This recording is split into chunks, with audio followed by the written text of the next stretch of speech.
Assalamualaikum warahmatullahi wabarakatuh. Perkenalkan, nama saya Dwi Masyarah dengan NIM 2248201054 dari kelas 6A Farmasi. Di sini saya akan menjelaskan materi dengan mata kuliah Teknologi Bahan Alam dengan materi pemilihan dan penyiapan bahan, tahapan pembuatan simplisia dan ekskresi. Pemilihan dan penyiapan bahan. Taksonomi adalah sistem klasifikasi ilmiah atau kingdom family atau genus spesies berguna untuk identifikasi yang tepat standarisasi dan menghindari kesalahan bahan. Contohnya Curcuma longa atau kunyit termasuk famili dari Zingiberraceae. Faktor yang mempengaruhi kandungan senyawa. Yang pertama genetik, varietas tanaman memengaruhi jenis dan jumlah senyawa aktif. Lingkungan, iklim, tanah, dan ketinggian tempat berpengaruh besar. Waktu panen, usia panen mempengaruhi kadar senyawa. Bagian tanaman senyawa aktif tersebar berbeda-beda di akar, daun, bunga, dan lain-lain. Pertimbangan dalam pemilihan bahan. Tujuan penggunaan sesuai dengan kebutuhan. Obat, pangan, kosmetik. Ketersediaan.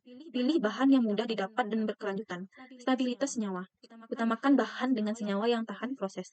Kemudahan penanganan.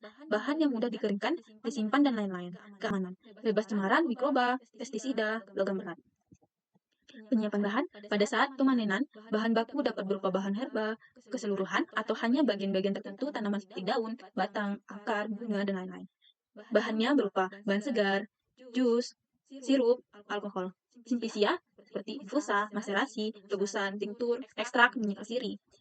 Sumber bahan baku dapat berasal dari biota liar, hasil budidaya. Tahapan pembuatan simplisia. Yang pertama, pengumpulan bahan. Pilih bagian tanaman yang diinginkan, akar, daun, rimpang, bunga, buah. Panen pada waktu yang tepat untuk hasil optimal. Misalnya pagi hari untuk daun dan sore hari untuk rimpang. Pencucian. Bersihkan dari tanah, debu, dan kotoran. Gunakan air mengalir bersih dan hindari perendaman terlalu lama. Pemotongan atau perajangan. Potong menjadi ukuran kecil agar proses pengeringan lebih cepat dan merata. Gunakan alat bersih dan sesuai agar tidak merusak jaringan tanaman. Selanjutnya, yang keempat, pengeringan. Tujuannya mengurangi kadar air untuk mencegah pertumbuhan mikroorganisme. Metodenya pengeringan alami. Bisa melalui sinar matahari, hindari sinar langsung untuk daun dan warna sensitif. Pengeringan buatan contohnya oven suhu rendah. Dengan suhu 40 hingga 60 derajat Celcius untuk bahan yang sensitif. Penyortiran. Pisahkan bahan yang rusak, berjamur, atau tidak memenuhi standar mutu. Tahap pembuatan simplisia, pengemasan. Simpan dalam wadah bersih, kering, tertutup rapat, dan diberi label. Hindari kontak langsung dengan udara, cahaya, dan kelembapan tinggi. Penyimpanan. Di tempat sejuk, kering, gelap, dan ventilasi baik. Hindari kontaminasi dari hama, serangga, dan bahan kimia lain.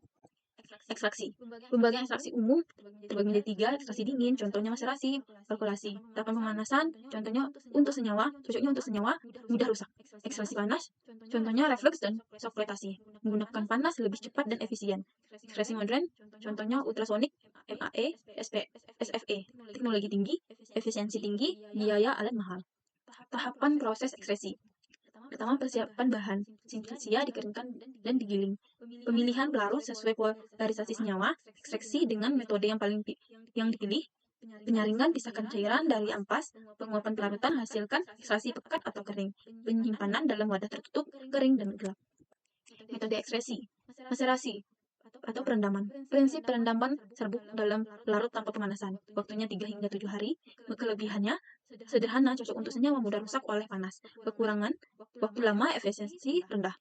Evaluasi. Prinsip pelarutan dialirkan secara terus-menerus melalui serbuk bahan dalam alat perkolator. Kelebihan lebih efisien dibanding maserasi. Kekurangan, proses lebih rumit, butuh alat khusus. Yang ketiga, ekstraksi dengan reflux. Prinsipnya, pemanasan berulang dengan pelarut yang menguap dan mengembung kembali. Kelebihan dari ekstraksi reflux, proses cepat, pelarutan tepat dalam sistem tertutup. Kekurangannya tidak cocok untuk senyawa, mudah rusak karena panas. Yang keempat, sokletasi. Prinsip kerja sokletasi yaitu pelarut panas menguap, mengembun, dan melarutkan senyawa secara berulang dalam alat soklet. Kelebihannya ekstraksi maksimal, otomatis berulang. Kekurangannya butuh waktu dan energi, hanya untuk senyawa tahan panas. Yang kelima, ekstraksi dengan ultrasonik. Prinsip kerjanya gelombang ultrasonik memecah dinding sel, mempercepat pelepasan senyawa. Kelebihannya cepat, efisien, suhu rendah. Kekurangan, butuh alat khusus. Ekstraksi dengan microwave. Gelombang mikro memanaskan pelarut dan bahan secara cepat dan merata. Kelebihannya sangat cepat dan hemat pelarut. Kekurangannya risiko degradasi jika tidak dikontrol, butuh alat MAE, Microwave Assisted Extraction. Yang ketujuh, ekstraksi dengan tekanan.